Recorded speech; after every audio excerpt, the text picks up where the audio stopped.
Hi guys, welcome back. I didn't get a video out this last Wednesday because we've all been sick this week. But I wanted to get one out for today, not tomorrow, but this Sunday.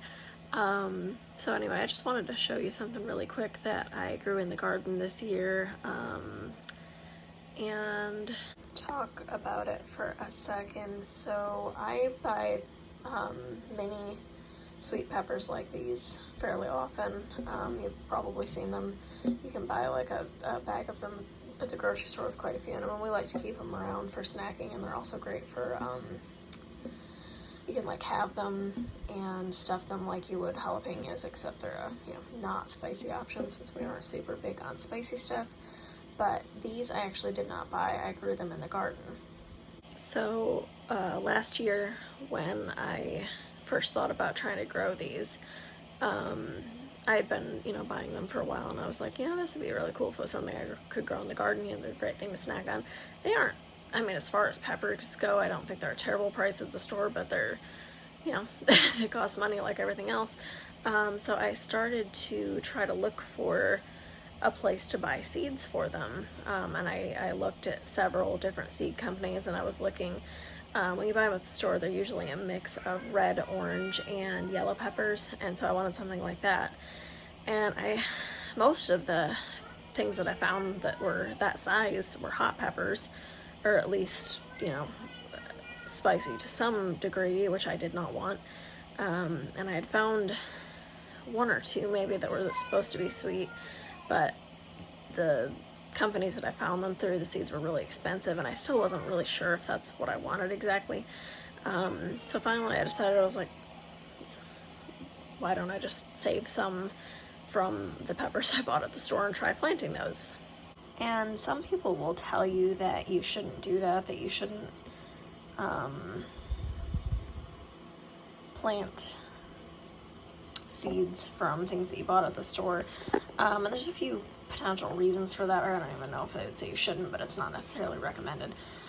And there's a few possible reasons for that. In some cases, with some things like, say, a cucumber, the seeds in those would not be mature, so they probably would not grow, because when the stage that we want to eat cucumbers at, the seeds are still immature.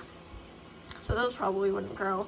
But more often, the thing that people are talking about is that it's not always predictable the outcome that you'll get. And that's true, because you never know where things were grown, what else was grown around it.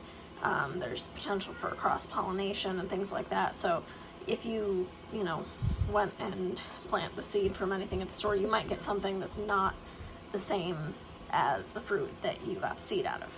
But that doesn't particularly scare me, because in most cases, even if it's not exactly, what you thought it would be, it's still probably going to be something edible. Like, I was going to plant that seed and it was going to be a pepper. It might not have turned out like the ones from the store, but it was still going to be a pepper.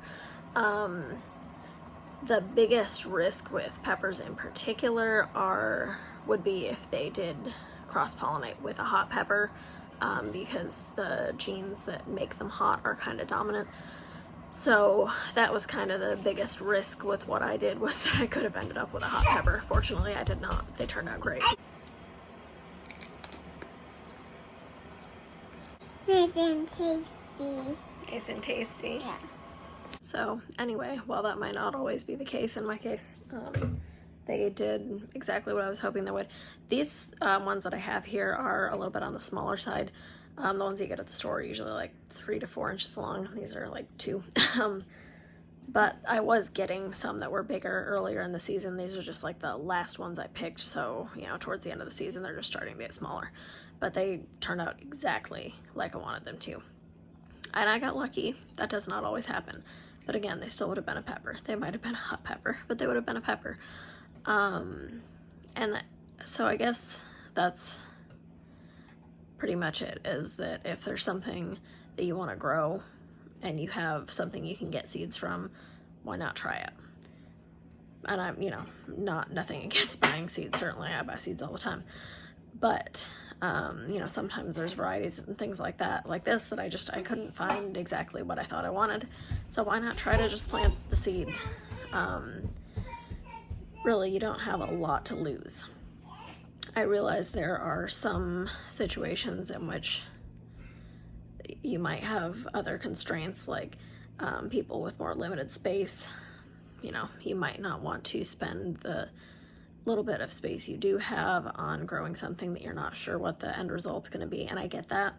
But if you do have the space, you know, why not try it? You know, you could end up saving some money. You could end up getting something really cool that you might not be able to get otherwise by going through traditional seed buying methods. So yeah, just plant the seed. What's the worst that can happen? Thank you guys for hanging out with me for a minute. I'll see you next time.